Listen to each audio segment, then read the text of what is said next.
जय भीम, नमो बुद्धाय मंडळी. कसे आहात सगळे? मी भावना, महाराष्ट्राची लेक, माझ्या रोजच्या दैनंदिन जीवनात तुमचं स्वागत करत आहे. मंडळी, आजपासून वर्षवासाला सुरुवात होत आहे. वर्षवासाचा तसा आजचा पहिला दिवस.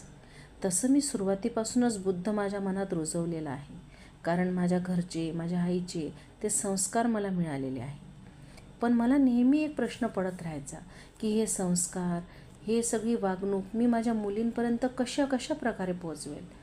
पण मग नंतर लक्षात आलं, एक मला उपाय सुचला की रोजची दैनंदिनीच्या स्वरूपातून बुद्ध जर मी तुमच्यापर्यंत आणि माझ्या मुलींपर्यंत पोहोचला तर त्याला तुमची पण साक्ष राहील आणि माझ्या मुली बुद्धाचं ज्ञान घेतील पण.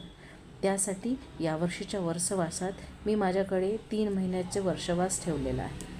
मी माझ्या मुलींना बुद्ध आणि त्यांच्या धम्माविषयी थोडं सांगण्याचा प्रयत्न करत आहे, जेणेकरून आपण जोपासलेल्या बुद्धाच्या धम्माला मी माझ्या मुलींमध्ये रुजवण्याचा प्रयत्न करेन.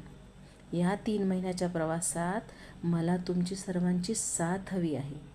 म्हणून हा छोटासा प्रयत्न.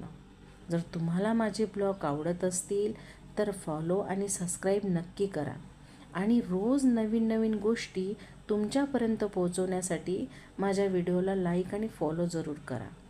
कारण कसं आहे मंडळी, आपल्या मायदेशापासून, मायभूमीपासून मी खूप दूरवर इथे दिल्लीमध्ये राहते आणि हे सगळे संस्कार या दिल्लीमध्ये माझ्या मुलींमध्ये रुजवण्याचा पूर्णपणे मी प्रयत्न करते आहे. आणि त्या सर्वाला जर तुमची साथ असली तर हे सोन्याहून पिवळं. चला तर मग भेटू पुढच्या ब्लॉगमध्ये. Bye bye, good night. भवतु सब मंगल.